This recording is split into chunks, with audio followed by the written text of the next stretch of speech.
दोस्तों इससे पहले के कई वीडियोस में मैंने आपको दुनिया के सबसे अनोखे जानवरों के बारे में बताया है, लेकिन प्रकृति इतनी विचित्र है कि जब आपको लगता है कि आपने सभी अनोखे जीवों को देख लिया है, तब यह आपके सामने एक और नए और पहले से भी अनोखे जीव को रख देती है। कई बार तो प्रकृति में हमें कुछ ऐसे जानवर भी देखने को मिलते हैं जिनकी बनावट और खूबियों को देखकर वैज्ञानिक भी हैरान हो जाते हैं। एक ऐसा इंसेक्ट जो दिखने में बिल्कुल किसी हेलीकॉप्टर जैसा लगता है और साथ ही एक ऐसा पक्षी जिसकी गर्दन सबसे अनोखी है। तो इन सभी अनोखे जीवों के बारे में जानने के लिए इस वीडियो को अंत तक जरूर देखें। वहीं अगर आप इस चैनल पर नए हैं तो प्लीज इस चैनल को सब्सक्राइब करें और साथ ही बेल आइकन को भी प्रेस करें।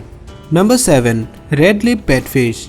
दोस्तों आपने अब तक बहुत सी प्रजातियों की मछली देखी होंगी, लेकिन क्या आपने कभी भी रेड लिप बैटफिश जैसी अनोखी मछली देखी है? ये मछली मूल रूप से गैलापागोस आइलैंड में देखने को मिलते हैं। साथ ही ये पेरू के कोस्ट में भी देखने को मिलते हैं। ये मछली 15 इंच तक लंबी हो सकती है। इस प्रजाति की मछलियाँ पानी में अच्छे से तैर नहीं सकते, इसलिए ये अपने स्पेशल फिन्स का इस्तेमाल करके समंदर के सतह पर वॉक करते हैं। जब ये बड़े हो जाते हैं तब इनका एक फिन ग्रो होकर स्पाइन में बदल जाता है और ये इनके सिर के सामने की तरफ निकल आता है। ऐसा माना जाता है कि यह अपने इस स्पाइन की मदद से शिकार को अपनी तरफ अट्रैक्ट करती है। अब तक शायद आपने ये नोटिस कर ही लिया होगा कि इनके बॉडी का सबसे अनोखा हिस्सा कौन सा है। जी हाँ, ये है इनके रेड कलर के लिप्स। इनके लिप्स काफी चमकीले होते हैं और ये दिखने में ऐसे लगते हैं जैसे कि इन्होंने अभी अभी लिपस्टिक लगाया है। वैज्ञानिकों के अनुसार इसके पीछे भी एक बायोलॉजिकल रीजन है और वो ये है कि मेटिंग सीजन के दौरान ये अपने लिप्स को देखकर ही बाकी प्रजाति के बैटफिशेस के बीच में एक दूसरे को पहचान लेते हैं, जिससे ये जल्दी से मेट कर सकते हैं और अपने वंश को आगे बढ़ा सकते हैं। हालांकि ये दूसरे प्रजाति के बैटफिशेस के साथ भी मेटिंग कर सकती है, लेकिन उससे जिन बच्चों का जन्म होगा उनमें ये यूनिक कलर देखने को नहीं मिलेगी।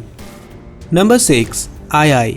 दोस्तों इस भयानक से दिखने वाले जीव का नाम आई है। इस प्रजाति के लेमुर मूल रूप से मदागास्कर में पाए जाते हैं। ये दुनिया के सबसे बड़े नॉकटर्नल प्राइमेट्स है। अगर इनका फेस आपको भयानक लगता है तो शायद आपने इनके हाथों को अभी तक नहीं देखा है। इनके उंगलियों का शेप एक दूसरे से काफी अलग होता है और इनका मिडिल फिंगर सबसे लंबा होता है, लेकिन इनके उंगलियों का ऐसा शेप शिकार करने में इनके बहुत ही काम आता है। ये जीव ज्यादातर पेड़ों के अंदर छिपे हुए कीड़ों का शिकार करते हैं। कीड़ों को पकड़ने के लिए ये सबसे पहले पेड़ की खाली पर अपने उंगलियों से टैप करते हैं, जिससे उन्हें शिकार के पोजीशन के बारे में पता चल जाता है और फिर ये अपने दांतों से पेड़ के खाल को काटने लगते हैं। आपको बता दूं कि इनके दांत कभी भी ग्रो करना बंद नहीं करते। इसके बाद जब ये पेड़ पर एक होल बना देते हैं तब ये अपने लंबे उंगलियों की मदद से होल के अंदर से अपने शिकार को बाहर निकालते हैं। शिकार करने का ये तरीका वाकई में बहुत ही अनोखा है, लेकिन मदागास्कर में रहने वाले लोग आई को बैड लक मानते हैं। उनके अनुसार अगर किसी आई ने आपको अपना मिडिल फिंगर दिखा दिया तो इसका मतलब ये है कि आप या फिर आपके कोई करीबी इंसान की मौत होने वाली है। इसके अलावा अगर ये किसी गांव में घुस आता है तो इसे पूरे गांव के लिए बैड लक माना जाता है और इस बैड लक से छुटकारा पाने का सिर्फ एक ही तरीका है और वो है इन्हें मार डालना।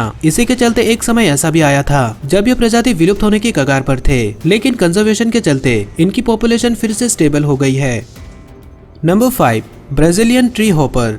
दोस्तों ब्राजीलियन ट्री हॉपर नाम का ये इंसेक्ट अमेज़न रेन फॉरेस्ट में देखने को मिलते हैं और ये दुनिया के सबसे अनोखे इंसेक्ट में से एक है। इन इंसेक्ट का साइज काफी छोटा होता है और ये एक मटर के दाने के जितना बड़ा होता है। इनके सिर पर एक अनोखा स्ट्रक्चर होता है जिसे प्रोनोटम के नाम से जाना जाता है और ये स्ट्रक्चर इनके सिर के पीछे की तरफ एक्सटेंड होता है। साथ ही इसके चारों तरफ कई सारे ओप्स होते हैं, जिससे यह दिखने में एक हेलीकॉप्टर जैसा नजर आता है। पहली बार देखने पर ये आंखें जैसे नजर आते हैं, लेकिन ये आंखें नहीं है। इनके इस स्ट्रक्चर का काम क्या है इसके बारे में कोई भी अच्छे से नहीं जानता। एक अंदाजे के अनुसार इन स्ट्रक्चर की मदद से यह इंसेक्ट अपने दुश्मन को डराता है। अगर हम इनके इस स्ट्रक्चर की बात ना करें तो ये भी एक आम इंसेक्ट ही है। ये इंसेक्ट ज्यादातर अकेले ही रहते हैं और पेड़ों पर बहुत ही ऊंचाई पर रहते हैं, जहाँ पर ये पत्तों को खाकर जिंदा रहते हैं। ये इंसेक्ट दूसरे जानवर या फिर इंसानों के लिए खतरनाक नहीं होते। Number 4, Mexican walking fish. हालांकि इस जीव को मैक्सिकन वॉकिंग फिश के नाम से जाना जाता है, लेकिन ये कोई मछली नहीं है। दरअसल इसका असली नाम एक्सोलोटल है और ये एक एम्फीबियन है, यानी कि ये जमीन और पानी दोनों में ही रह सकते हैं। ये सैलमेंडर के साथ क्लोजली रिलेटेड है। ये जीव सिर्फ और सिर्फ मैक्सिको में मौजूद एक जगह जिसका नाम है सोचिमिल्को, वहाँ के लेक्स में देखने को मिलते हैं। इस अनोखे जीव की लंबाई 23 सेंटीमीटर तक हो सकती है। वैज्ञानिकों के लिए एक्सोलोटल एक बहुत ही खास जीव है, क्योंकि इस जीव में एक अनोखी काबिलियत होती है और वो ये है कि एक्सोलोटल अपने अंगों को रीजेनरेट कर सकता है। यानी कि अगर इनका कोई बॉडी पार्ट डैमेज हो जाता है या फिर इनकी बॉडी से अलग हो जाता है तो उस पार्ट को वो फिर से ग्रो कर सकता है। इन्हें अपने अंगों को पूरी तरह से रीजेनरेट करने के लिए कुछ हफ्तों का ही समय लगता है। हालांकि ये खूबी इनके लिए बहुत ही काम की है, लेकिन इसमें भी एक लिमिटेशन है, क्योंकि अगर कोई अंग 5 बार से ज्यादा बार डैमेज हो जाता है तो एक्सोलोटल फिर से उस अंग को रीजेनरेट नहीं कर सकता। Number 3, peacock mantis shrimp. दोस्तों इस श्रिम्प को कई अलग अलग नामों से जाना जाता है, जैसे harlequin mantis shrimp, painted mantis shrimp, clown mantis shrimp और रेनबो मैंटिस श्रिम्प। ये आमतौर पर इंडो पैसिफिक रीजन में देखने को मिलते हैं। पीकॉक श्रिम्प देखने में काफी सुंदर होते हैं, इसलिए इन्हें होम एक्वेरियम में रखा जाता है। इनकी लंबाई 7 इंच तक हो सकती है और इनके बॉडी का ज्यादातर हिस्सा ग्रीन कलर का होता है। साथ ही इनकी टांगे ऑरेंज कलर की होती है। लेकिन मासूम से दिखने वाले इस जीव के शिकार करने का तरीका काफी खतरनाक होता है। पानी के अंदर ये जीव ज्यादातर चट्टानों के नीचे छिपे रहते हैं और यहीं पर ये अपने शिकार का इंतजार करते हैं। जब इनका शिकार इनके काफी नजदीक आ जाता है तब ये उनके ऊपर अटैक कर देते हैं। ये अपने शिकार को एक पावरफुल पंच मारते हैं, जिससे वो शिकार या तो वहीं पर मर जाता है या फिर वो बेहोश हो जाता है। इससे आप ये अंदाजा लगा सकते हैं कि इनका पंच कितना पावरफुल होता है। स्टडी के अनुसार इनका पंच एक .22 कैलिबर बुलेट जितना पावरफुल हो सकता है। यह अपने आर्म्स को करीब 23 मीटर पर सेकंड की रफ्तार से मूव कर सकता है। तो अगर कोई इन्हें किसी ग्लास के टैंक में रखता है तो यह अपने पंच से ग्लास को क्रैक कर सकता है। इसलिए इन्हें एक्वेरियम में रखते समय सेफ्टी का खास ध्यान रखा जाता है। Number 2, long watered umbrella bird.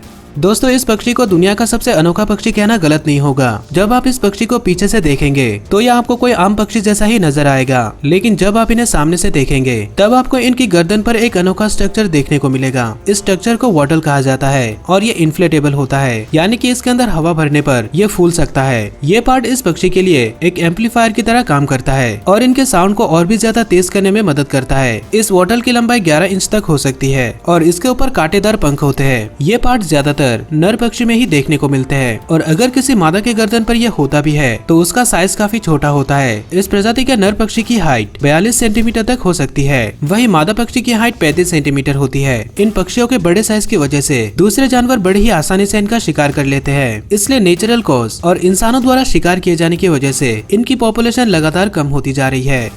Number 1, greater sage grouse. दोस्तों इस पक्षी को सेज हैन के नाम से भी जाना जाता है और यह नॉर्थ अमेरिका के सबसे बड़े ग्रोस की प्रजाति है। ये पक्षी दिखने में बाकी पक्षियों से बिल्कुल अलग होते हैं और इन्हें बड़े ही आसानी से पहचाना जा सकता है। इन पक्षियों की लंबाई 30 इंच तक हो सकती है और इनके पीछे मौजूद पंख काफी नुकीले होते हैं। ग्रोस अपने पंखों का इस्तेमाल अपने साथी को अट्रैक्ट करने के लिए करते हैं। नर अपने साथी को अट्रैक्ट करने के लिए अपनी छाती को फुला लेते हैं और साथ ही यह अपने पंखों को भी चौड़ा कर लेते हैं, जिससे इनका शेप काफी हद तक स्फेरिकल बन जाता है। नर इस तरह मादा को यह दिखाने की कोशिश करता है कि वो कितना हेल्दी और स्ट्रॉन्ग है। नर हर रोज सुबह और शाम के समय कई घंटों तक मादा के सामने अपनी ताकत का प्रदर्शन करते हैं। आखिरकार जो नर सबसे बड़ा और कलरफुल होगा और साथ ही जिसका डांस मादा को सबसे ज्यादा पसंद आती है, उसे वो अपने पार्टनर के रूप में चुनती है। मादा एक सीजन में करीब 4 से 11 अंडे देती है। मेटिंग के बाद नर उस मादा के पास से चला जाता है और मादा अकेले ही अपने अंडों और बच्चों का ख्याल रखती है। यह पक्षी ज्यादातर अपने हैबिटेट में ही रहती है और खाने की तलाश करती रहती है। अगर आपको इसी तरह के और भी वीडियोस देखनी है तो स्क्रीन पर दिखाए गए किसी एक वीडियो पर क्लिक करें और साथ ही इस चैनल को सब्सक्राइब करें। इस वीडियो को आखिर तक देखने के लिए आपका धन्यवाद।